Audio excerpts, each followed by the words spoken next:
Islam seperti ini. Akhirnya saya nangis sejadi-jadinya. Nah, dari tahun 2012 itu akhirnya saya mantap sudah memeluk Islam sampai hari ini. Alhamdulillah ayah saya, Alhamdulillah kakak ya. Dari saya, saudara-saudara saya juga sudah 2012 masuk itu Islam. sampai sekarang masuk Islamnya Sampai apa sekarang, Bang. kafah gitu ya. Sudah serius. Alhamdulillah. Sudah serius, Bang. Alhamdulillah. Sudah serius, belajar lagi, mendatangi ulama, rajin mendatangi ulama, orang-orang yang faham, orang-orang yang soleh begitu untuk mencari tahu, Bang. Sampai saat ini, alhamdulillah tahun 2013 setelah saya setahun serius masuk Islam, kakak saya masuk Islam.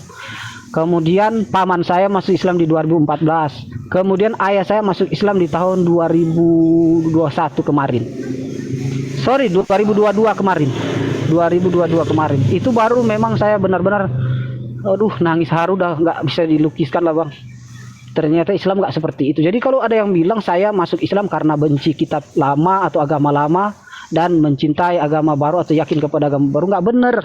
Yang benar karena saya merasa malu terhadap tudingan-tudingan miring terhadap Islam, itu aja. Rasa malu, Bang, sebenarnya. Sehingga nurani saya berbicara bahwa kalau udah begini, sebagai balasannya, kalau kita pakai bahasa lalu itu tebusannya begitu, adalah saya harus benar-benar ikhlas masuk Islam. Saya harus benar-benar ikhlas mengimani ajaran Muhammad begitu. Nggak masuk menyusup begini kayaknya. Apa kata saya? Nggak masuk menyusup kayak gini. Ini udah benar, dan saya melihat ada banyak kejadian-kejadian, Bang, yang saya alami. Itu kejadian-kejadian spiritual yang saya alami kemudian membuat saya sadar bahwa Islam nggak seperti itu. Itulah yang saya bilang, makanya saya tampil di media itu tahun 2017 ya, mulai saya tampil di media, di channelnya Ustadz Insan Mokoginta, di channelnya banyak channel-channel muslim. Kemudian tahun 2020 mulailah dengan Geraha Mu'alaf, Aristo, dengan channel-channel muslim yang lain bergabunglah jadi apologet di situ. Sampai sekarang alhamdulillah ayah saya nyusul tahun 2022 kemarin. Allah Akbar, saya pikir gimana ya kalau Islam dituduh nggak seperti itu, ternyata seperti yang dituduhkan Bani Kufar. Terus setelah kita buktikan nggak benar, lantas kita masih pura-pura, lantas kita masih menyusup, lantas kita masih main-main. Apa kita masih punya hati gitu? Itu yang menjadi jawaban saya akhirnya, Bang. Memang kalau dihitung teman-teman saya yang di seberang melihat saya benar-benar rugi begitu. Ruginya gimana? Saya sudah lulus, sudah sekolah dari sekolah Alkitab, dipersiapkan menjadi pendeta, nanti khotbah sejam makan sebulan bisa cukup, pokoknya bisa cukup apa-apa gitu, bisa punya tempat terhormat. Kok saya bisa milih Islam, akhirnya jadi secara ekonomi susah dan sebagainya, secara sosial saya dikucilkan, bahkan dituduh oleh orang-orang lain, bahkan ada yang menyelisih saya di kalangan kita kaum muslimin begitu, yang kemudian tidak senang dengan apa yang saya bawa hari ini, yang saya geluti hari ini begitu, karena mereka pikir nggak tahulah, kata mereka cara dakwah saya itu berbeda. Ya memang saya bukan ustadz kan, walaupun dari pesantren kan saya cuma belajar ngaji aja di situ, belajar baca Quran, belajar fikih dan sebagainya, bukan lantas saya sudah sangat alim bukan Al-Quran dan dakwah dengan saya nggak mungkin, karena saya bukan ahli Al-Quran, ahli hadis. Saya ahlinya dari seberang. Selesai pendidikan. Jadi saya berdakwah dengan cara yang sekarang begitu. Luar biasa memang. Fitnah orang besar sekali ke saya. Sehingga memang kalau saya pikir-pikir lagi begitu, cara saya masuk Islam ini walaupun salah, tetapi alhamdulillah Allah selamatkanlah saya dari kerugian itu. Allah masih selamatkan saya dari kerugian besar. Cepat Pak Allah Jonas, sadarkan jangan saya. tipping di bawah Pak Jonas, kalau sampean di atas itu loh. Keluar aja sampean jadi room. Orang Saya tidak mau sampean tipping di bawah itu. Saya beretika, Pak. Kamu jangan ngawur, kamu bahasa kamu. Saya beretika, saya sampean di bawah itu loh. Saya dengan tapping di bawah, saya nggak ganggu bicara dia. Itu loh maksud saya. Enggak juga sama, sejak pagi juga typing saya di bawah. Kamu jangan ngawur. Orang mau anu pengalamannya Apa sampai ya? yang kayak gitu. Saya udah bilang saya nggak mau ganggu dia. Dia lagi berisi hatinya dia keluarkan, nggak masalah. Cuman kan saya nggak mau ganggu, gitu loh. Saya typing aja, saya kasih tahu bahwa ini kalau emang anda punya Kecuali merasa sampean di bawah, jangan naik di dalam komal host, baru sampean taping. Jangan sampean di atas, sampean taping di bawah. Gini Pak, saya kan Halo, bernarasi, saya nggak mau ganggu gitu loh. Halo Itu Jones, intinya. kamu Kristen ya Jones? Kristen. Halo? Saya Oh Kristen. Kristen, Iya, iya jelas ya. saya Jadi bagaimana tanggapanmu? Katakan dia iman saya. Itu Iya, saya bagaimana kritik, saya tanggapanmu? bilang, nggak masalah dia mau begitu, cuman ini kan membuat satu hal yang aneh gitu, karena dia kenyataan kan dari Kristen juga. Dia tadi berbagai dalih dari bilang beginilah begitulah Islam beginilah begitu. Oke lah, nggak masalah, itu alasan Anda, ya kan. Tetapi saya cuma bilang Anda jangan pakai nama pengikut Kristus sejati, itu salah gitu loh. Kenapa? Membuat kalian teman-teman kan jadi juga Sebenar-benarnya Alasan saya di yang mana? mengikuti Yesus itu adalah umat Islam, Jones. Kamu Ya. justru mengolok-olok Yesus. Paham? enggak, saya nggak merasa diolok-olok, Kak. Saya nggak merasa diolok-olok, cuman saya mau menegaskan Kamu mengatakan Yesus itu mati terkutuk di tiang salib. Itu apa artinya? Kenapa? Terkutuk artinya Saya apa pengikut terkutuk? Pak, bukan Bukan penyembah. saya pengikut bukan Kamu penyembah, ya. Kalau Iya, saya iya, ngikut, salahnya saya di mana? Iya. Saya ngikut Iya, Kristus dengan cara saya loh, Mbak, Bang. Boleh dong. Yang penting kan saya di sini tidak pernah mencela, tidak pernah menista. Orang mualaf itu justru semakin jelas pengikut Yesus, begitu, Jones. Iya, iya, nggak Kalau apa-apa, Pak. Anda Kalau memang Anda Kristen justru memusuhi Yesus. Yang Anda ikuti adalah ajaran Paulus. Anda jungkir balik, kamu penyesatan, kamu saya nggak ikut ayo, penyesat kamu. silakan. Iya, kamu penyesat Kamu itu sangat mengolok-olok Yesus. Itu pintu masuk mengolok-olok Allah Subhanahu wa taala. Kristus ya. Nah, itu salah Mati kamu. terkutuk artinya apa? Coba artikan dulu. Mati terkutuk itu apa artinya? Itu memang dia nanggung kutuk dosa manusia. Bapak seharusnya ceramain lagi di sini. Itu kutuk dosa yang ditanggung oleh Yesus. Itu kamu. Ini Salah kamu cara pemahamannya. Makanya kamu nggak usah nilai. Anda kan ini iman saya jelaskan. Anda jangan bantah. Di sini tempat diskusi, Anda berani naik, berarti Anda siap mempertanggungjawabkan. Saya berani naik, saya siap gak jawab. Cuman Anda beretika. Kalau saya jelaskan, itu bukan iman Anda. Itu yang saya maksud. Saya nggak masalah dengan siapapun di sini. Dengar dulu. Udah jelas anak manusia, kamu bilang Tuhan. Kamu apa namanya itu? Iya, kamu tahu nggak itu konsep karya penebusan dosa, dia harus Allah itu turun menjadi manusia. Nggak Tidak usah tahu kan? kamu konsep. Nah, yang kedua.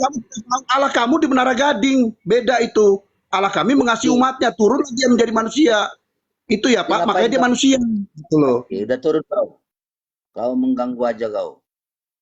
Berani-berani kamu naik ke rumah Muslim, menyelinap-nyelinap. Yang saya jengkel dia di atas tapi taping di bawah, kecuali dia ndak ikut masuk Komar Room. Udah tua. Assalamualaikum warahmatullahi wabarakatuh. Bang Sera Raja Dolar. Waalaikumsalam warahmatullahi wabarakatuh. Tidak kita kasih tempat bagi mereka. Apa tadi? Aku tuh bertanya gini, Ada pertengkaran apa kalau tadi? Yesus Tuhan gitu, nggak ada Bang, nggak ada itu. Dia cuma nggak senang aja dengan nama akun saya. Pengikut Kristus gitu kan, namanya tuh pengikut Kristus. Nah barusan tuh kan saya tuh tanya sama pengikut Kristus, awal mulanya masuk Islam tuh bagaimana, pada mulanya gitu. Ya beliau menjelaskan gitu, pada mulanya masuk Islam itu seperti yang dijelaskan jelaskan tadi. Kalau dia protes, silakan protes orang-orang mau murtadin yang masih menggunakan nama-nama Islami gitu loh ya. Banyak kok di sana.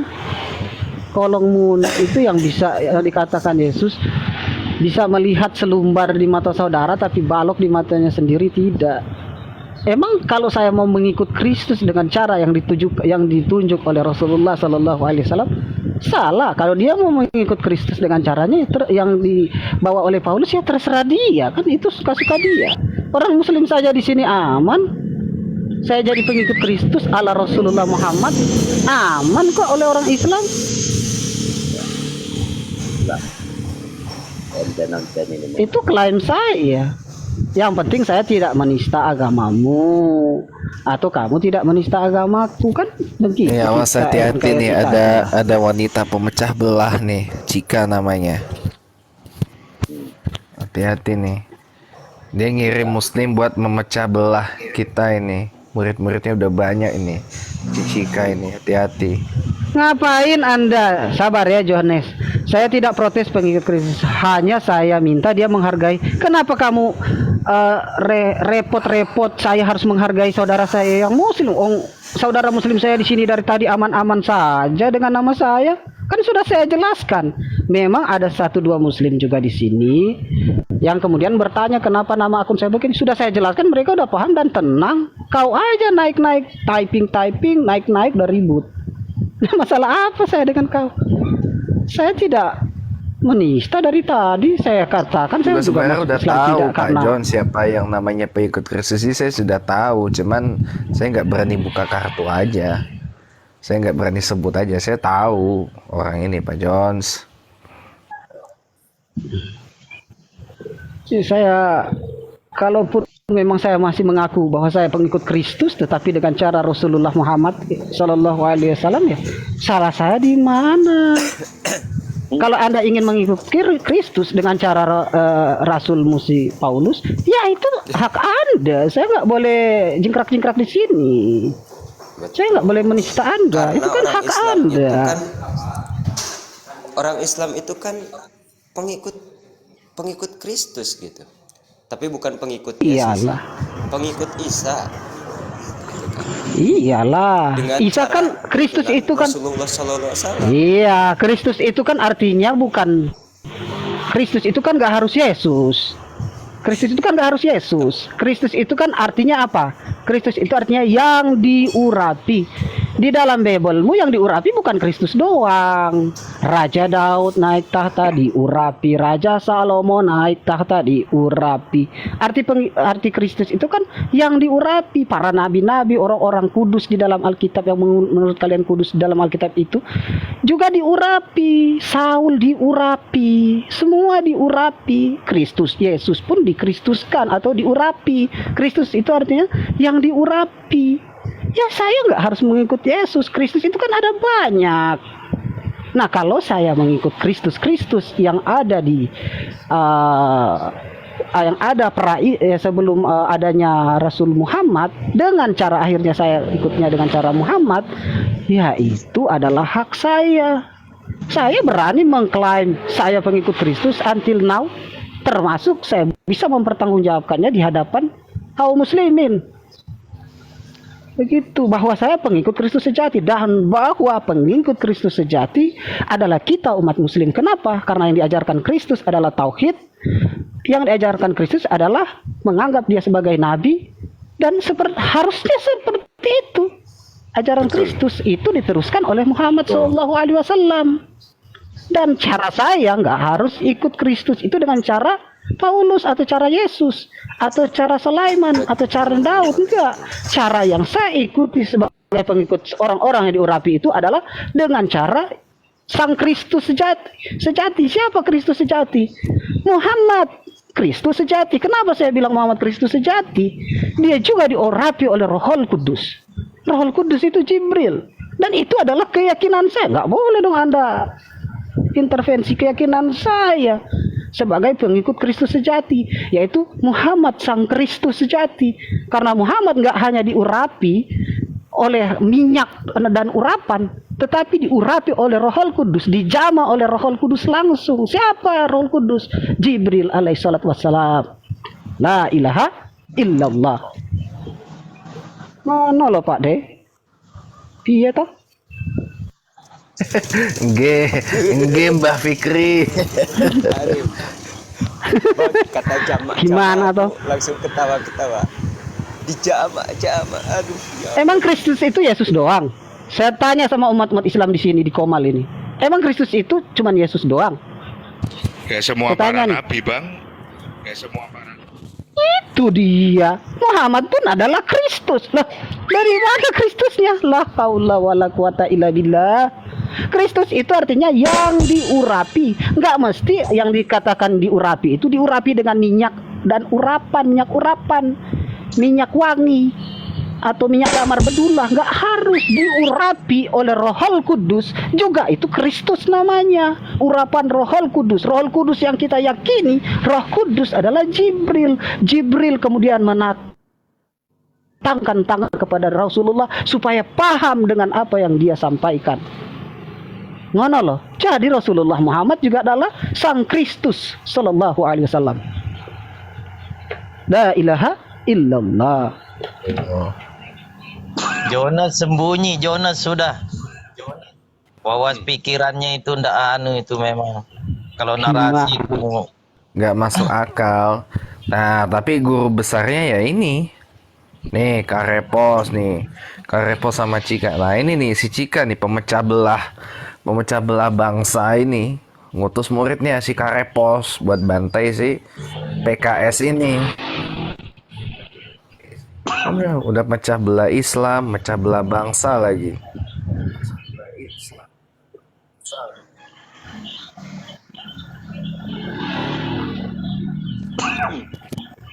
Kok dia yang panas dengan nama saya?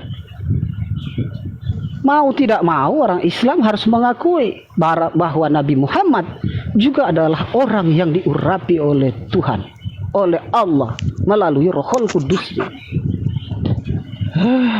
Bang Christian. Mau tidak mau, saya tidak sedang membawa Islam kepada, saya tidak sedang menggiring Islam itu harus sama dengan ajaran seberang. Enggak, faktanya begitu.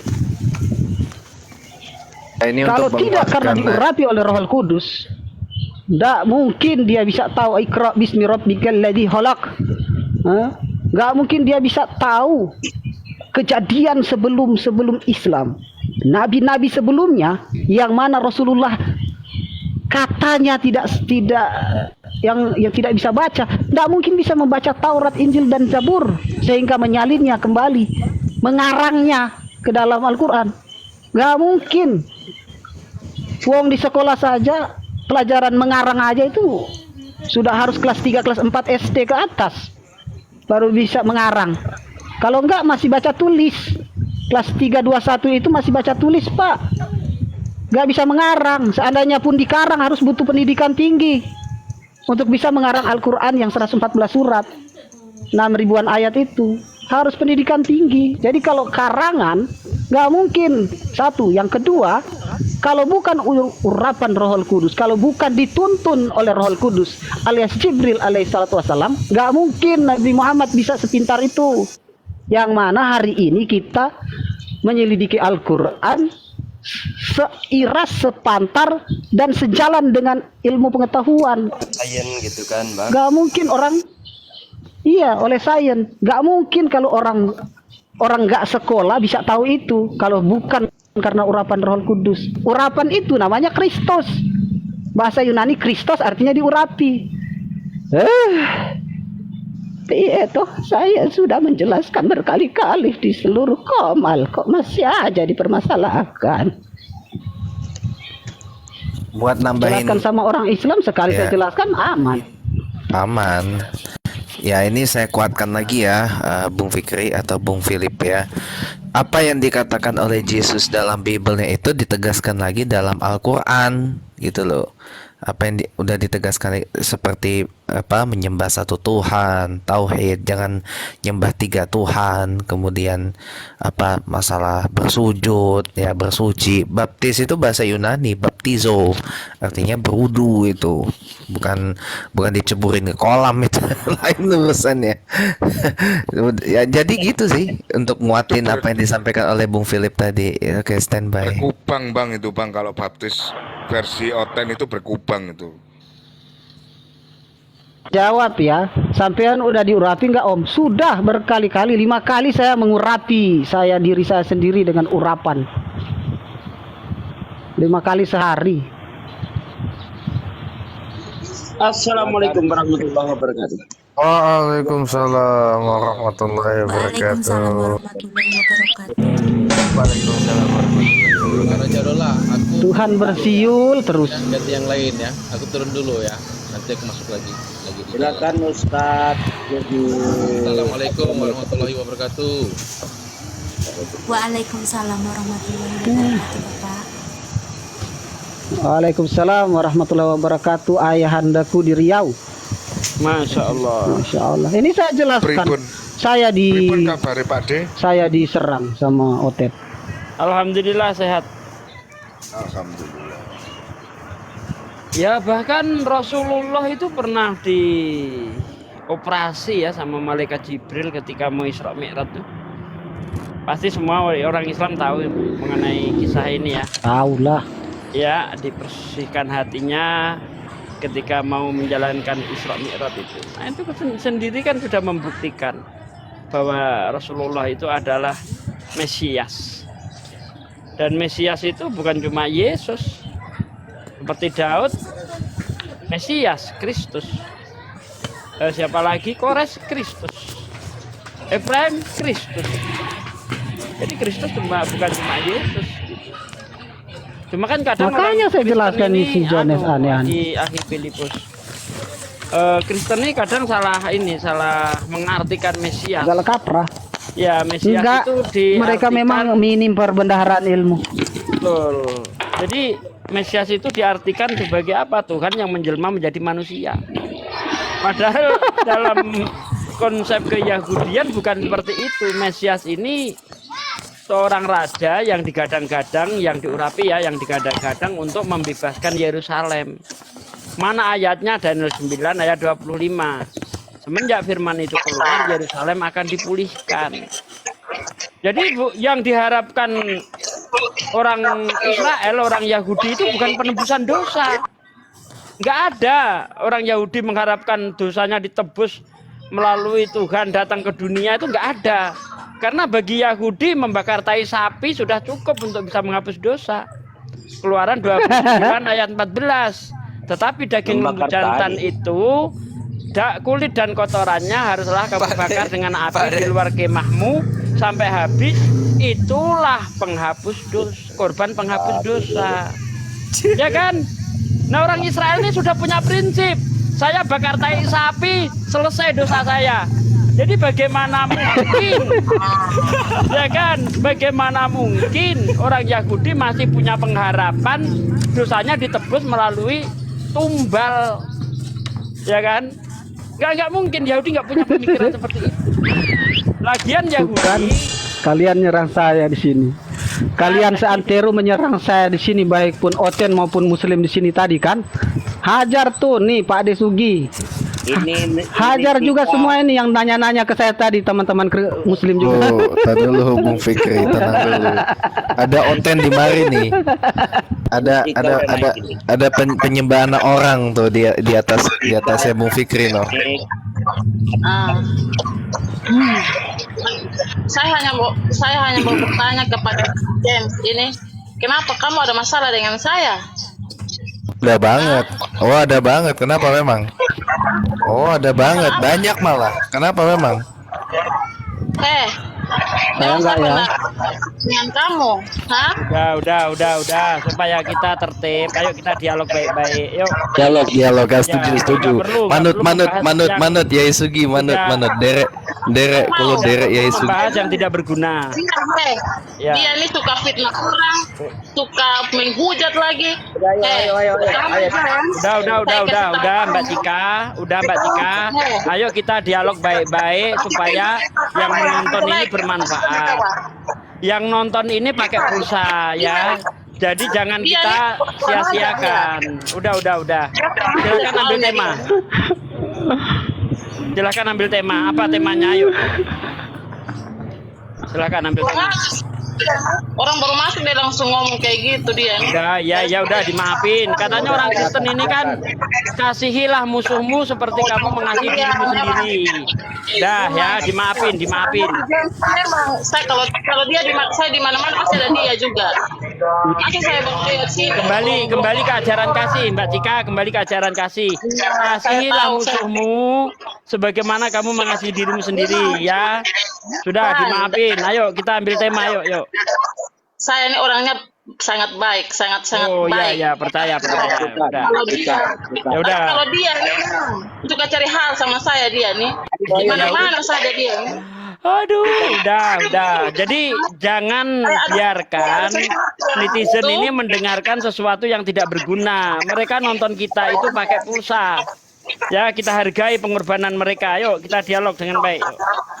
Iya. Masa, Mbak? James nih memang dia Baik kok ngaku-ngaku.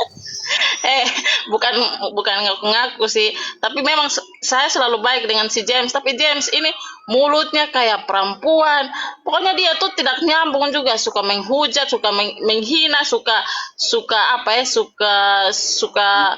menghujat, menfitnah. Suka fitnah orang. Yang penting dia nggak suka sama kamu lah. Oh iya, terima kasih James. Saya juga tidak suka sama kamu. Udah lanjut. Apa temanya Kak Cika? Apa temanya? Silakan. Anda belum pernah dialog dengan saya kan? Belum berjalan. Ayo. Kita lanjut yuk. Kalau ada James saya malas sebenarnya. Kalau ada James sih udah saya menyerah. Bukan menyerah. Nggak usah marah-marah. Nanti cepat tua, cantiknya hilang, rontok. Jangan bilang orang Tuhan Cika. Muka kotak berjerawat soalnya. Kalau yang muka yang suka marah, suka berkeriput itu yang kayak James gitu. Yang penting jangan bilang orang Tuhan, itu saja Cika. Iya, tapi James ini udah kelewatan sekali dia. Tuh memang kemarin dia hujat saya, omong saya gini-gini. Ini dia. Habis itu bukannya saya dia yang diturunkan, malahan saya yang diturunkan. Nah, ini si James nih. Ini Cika udah dinaikkan ini. Bukan diturunkan. Ayo apa? Apa judulnya? Udah bahas aja sama si James. Kalau ada James saya marah sekarang. Soalnya saya ini awal memang senang sama dia. Tapi semakin kesini semakin ini, mulailah dia. Emak kalau udah marah udah nggak bisa dihentiin dah. Dikasih permen nggak mau dia. Tambah dibujuk, tambah merajuk. Kalau emak-emak mah. Jika itu sangat berbahaya. Tapi kalau dipelototin depan matanya enggak lah, pasti dia ketawa. Jika jangan dimakan, itu ada di dalam kerang. Pelanggaran oleh Cika. Tidak ada kamusnya perempuan itu salah. Intinya itulah kalau mama. Punya dua pasal aja, yang pasal pertama enggak pernah salah, pasal kedua kalau salah kembali ke pasal pertama. Iya, betul. James kan paling suci. Ini saya sudah dapat pelanggaran. Ini gara-gara si James ini. Padahal tidak mengeluarkan kata-kata itu sama sekali, tapi boleh tanya Kak Cika, Kak Cika.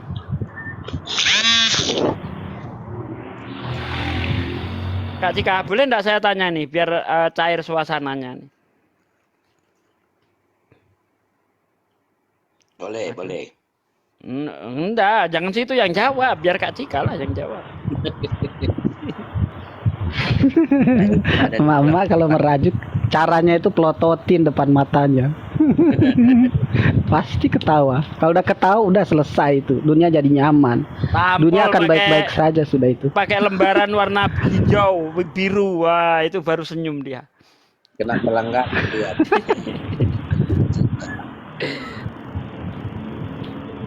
Pas lagi ngamuk gitu kan, nah keluaran tuh lembaran hijau sama biru itu pak katanya kan, langsung gitu dia. Naik lagi cekak, udah mentul. Ngambeknya cewek itu kalau udah dikasih duit belanja selesai. Nah iya selesai. Ayo naik lagi cekak.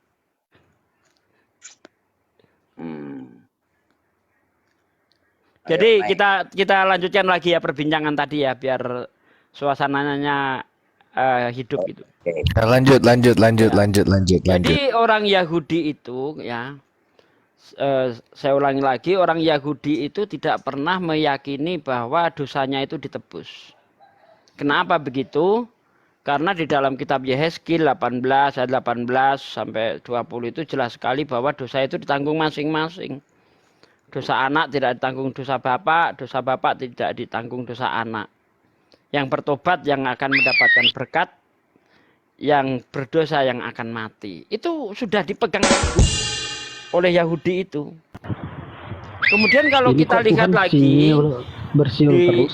Ya, kita lihat lagi di dalam 2 Tawarikh 6 ayat 21. Itu Tuhan mengampuni dosa itu cukup dari surga, dari singgasananya. Nah, kalau dari singgasananya saja dia sudah bisa mengampuni dosa, untuk apa lagi harus datang ke dunia? Saya ibaratkan kalau saya hanya dengan tanda tangan saya bisa dapat uang 1 miliar misalnya. Untuk apa saya jadi kuli bangunan ya? Kok repot banget gitu loh. Tuhan hanya dengan berkata, aku ampuni dosamu, selesai. Tawarikh 2 Tawarikh 6 ayat 21. Ya, jadi enggak matching gitu. Nah, sekarang kita kepada murid-murid Yesus. Apakah murid-murid Yesus juga punya pemahaman bahwa Yesus itu disalib untuk menebus dosa mereka? Ternyata juga tidak. Faktanya apa? Kalau memang para murid Yesus itu mempunyai keyakinan dosanya itu akan ditebus gitu. Pasti ketika Yesus ditangkap itu dia tidak kabur. Markus 14 ayat 50 ya. Ketika Yesus ditangkap, para murid kabur. Ini kan menandakan bahwa para murid itu nggak ngerti. Kenapa nggak ngerti? Karena Yesus nggak pernah mengajarkan. Kalau memang mengerti seharusnya seneng dong. Wore, sebentar lagi dosa saya akan ditebus. Cepat mati saja kau Yesus. Kan begitu. Sebagaimana orang Islam, ketika kita setelah menjalankan puasa, dan ada janji Allah orang yang menjalankan puasa itu dosanya diampuni, ya dosa-dosa yang telah lalu, sebagaimana hadis Rasulullah, man soma Ramadana imanan wahti saban, ghufirallahu fi ma qaddama min dambi. Barang siapa yang berpuasa di bulan Ramadan dengan penuh keimanan, kata Rasulullah, maka Allah akan ampunkan dosanya yang telah lalu. Nah, yakin kita dengan itu, ngerti kita akan itu. Setelah hari raya kita bersuka cita. Kita tidak segan untuk mengeluarkan harta kita untuk bersyukur kepada Tuhan. Dosa saya kembali bersih, fitrah. Lah ini orang Kristen, kata para murid Yesus, katanya dosanya ditebus, bukannya bersuka cita, malah kabur. Setelah kebangkitan kita lihat, ya kan? Apakah para murid itu ketika ketemu Yesus pertama kali, wow terima kasih Yesus, kamu sudah menebus dosaku? Ternyata enggak juga. Justru para murid ngeri, takut menyangka Yesus itu hantu. Lukas 24 ayat 36. Ya, tiba-tiba ketika para murid itu berkumpul di ruang atas, tiba-tiba Yesus nongol di situ. Shalom, damai sejahtera bagimu. Para murid merasa takut dan ngeri, menyangka Yesus hantu. Lah, kok nggak sinkron sama sekali dengan apa yang diajarkan Kristen kalau Yesus itu menebus dosa gitu loh. Harusnya kan sukacita gitu. Jangan lari, kalau perlu bantu tentara Romawi ngebukin Yesus. Biar cepat mati, dosa segera ditebus. Kan begitu. Secara logika kita loh. Berarti Yesus tidak pernah mengajarkan bahwa syarat masuk surga dengan cara dia mati di tiang salib. Fakta saya tunjukkan lagi. Di dalam Lukas 18 ayat 18 sampai ayat 20. Ketika ada orang kaya bertanya kepada Yesus, "Guru yang baik, perbuatan apa yang harus aku lakukan supaya aku mendapatkan hidup yang kekal?" Yesus menjawab, "Mengapa kamu berkata aku baik? Jika kamu ingin mendapatkan hidup yang kekal, percaya aku disalib, menebus dosamu." Oh tidak, ternyata. Apa yang dikatakan Yesus? Apakah kamu tidak tahu perintah Tuhan? Bukan percaya aku disalib untuk menebus dosamu, bukan. Apa kamu tidak tahu perintah Tuhan? Jangan membunuh, jangan mencuri, jangan bersaksi dusta, hormati orang tuamu, kasihi sesamamu seperti kamu mengasihi dirimu sendiri. Hal itu sudah aku lakukan sejak masa mudaku, Pak Yesus, kata orang kaya itu. Kalau begitu kurang satu lagi. Percaya dong aku disalib untuk menebus dosamu, maka kamu akan mendapatkan harta di surga gitu. Enggak. Justru yang dikatakan Yesus kurang satu lagi. Jual hartamu, bagi-bagikan kepada si miskin, maka kamu akan mendapatkan harta di surga. Dan setelah itu ikutlah aku. Bukan percaya Yesus disalib. Mana ayat mana gitu loh. Yesus itu mengajarkan bahwa masuk surga percaya dia disalib? Enggak. Matius 7 ayat 21. Yesus menerangkan bagaimana syaratnya masuk surga. Bukan setiap orang yang berseru kepadaku, oh Tuhan, akan menduduki kerajaan surga. Melainkan mereka yang menuruti kehendak Bapa di surga. Di ayat 22-nya, ini orang-orang yang mendengar apa yang dikatakan Yesus ini seolah-olah tidak terima, protes. Oh Tuhan, bukankah kami bernubuat demi namamu? Mengusir setan demi namamu? Mengadakan mukjizat demi namamu pula? Kok syaratnya bukan setiap orang, syaratnya harus menjalankan perintah Tuhan? Sementara kami selalu bernubuat demi namamu, menjadikan engkau Tuhan. Berteriak, oh Tuhan, bukankah aku bernubuat demi namamu, mengusir setan demi namamu? Mengadakan mukjizat demi namamu pula? Apa jawab Yesus? Pada hari ini aku akan berterus terang. Aku tidak mengenalmu. Nyahlah kau dari hadapanku, hai para pembuat kejahatan. Diusir. Orang-orang yang mengatakan, yang menyebut Yesus Tuhan, yang melakukan mukjizat dan sebagainya atas nama Yesus, justru diusir. Kenapa bisa begitu? Karena menuhankan Yesus bukan termasuk perintah Tuhan. Bukan setiap orang yang berseru kepadaku Tuhan akan menduduki kerajaan surga. Melainkan mereka yang menuruti kehendak Bapakku yang di surga.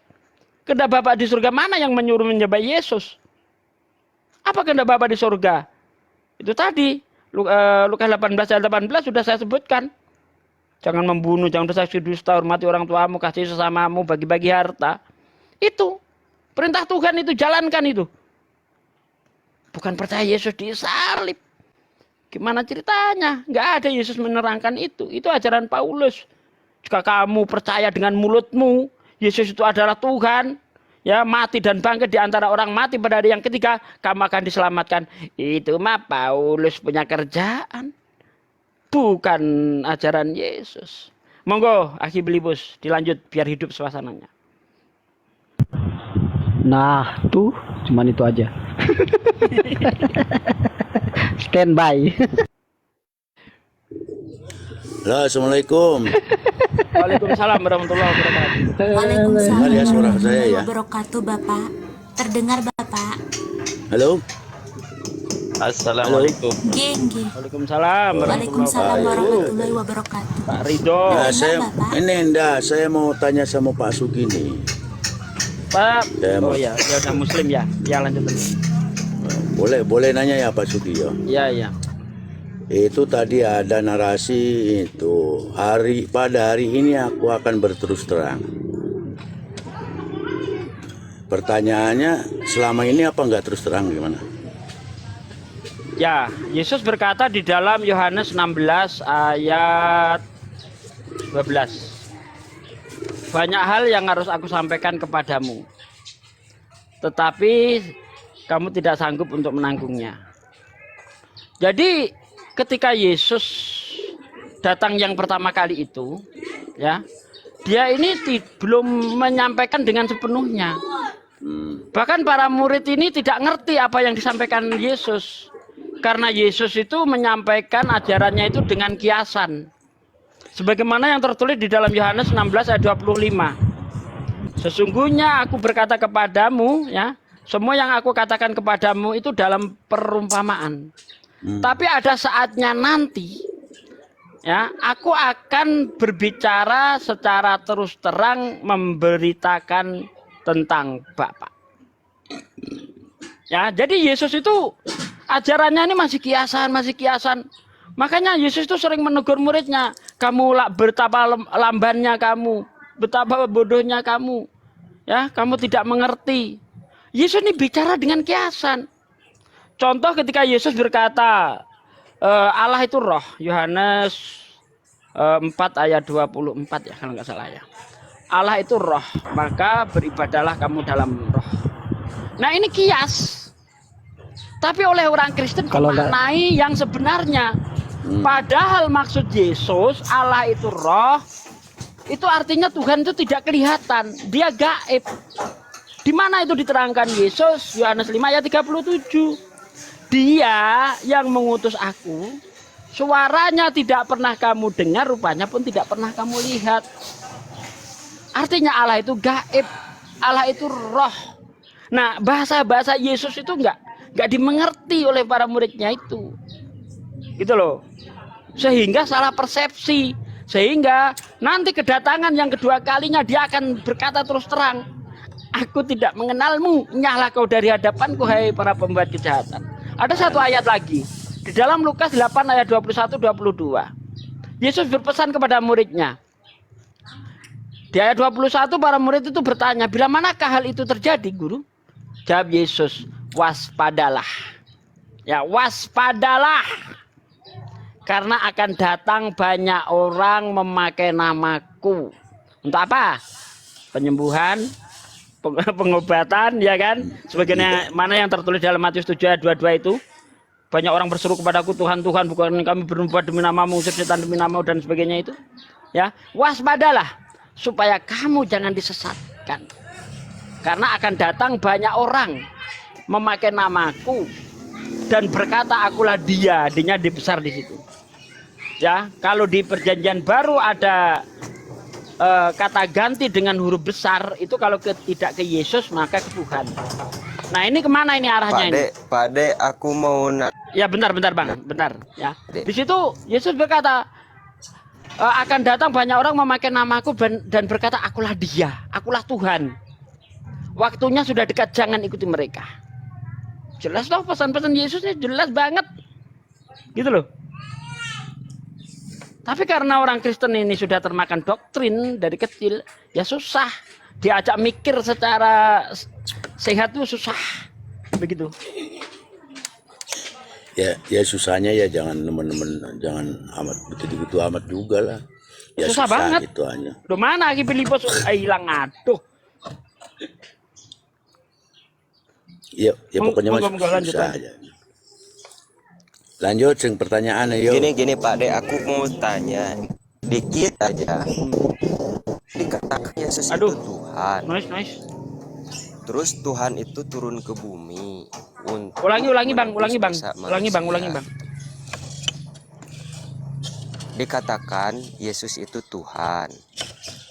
Terus Yesus itu turun ke bumi untuk penebusan dosa manusia. Pola pikirku, kalau dia Tuhan, kenapa repot-repot harus berubah dulu gitu, kayak Power Ranger jadi manusia? Kan dia Tuhan, tinggal hapus aja dosa manusia itu. Secara hakikat Tuhan itu Tuhan semesta alam yang kuasa terhadap segala sesuatu yang dia kehendaki gitu. Kenapa dia repot-repot turun dulu ke bumi gitu? Ya. Mengajarkan ini itu. Kalau dia tujuannya mau menebus dosa gitu. Ya.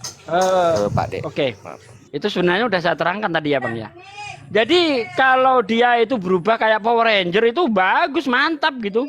Ini enggak berubah sebagaimana Power Ranger dia. dia itu melalui kehamilan dulu. Ya kan? Di dalam rahim selama 9 bulan 10 hari. Bercampur dengan kotoran dan darah. Baru nanti brojol ya ke dunia.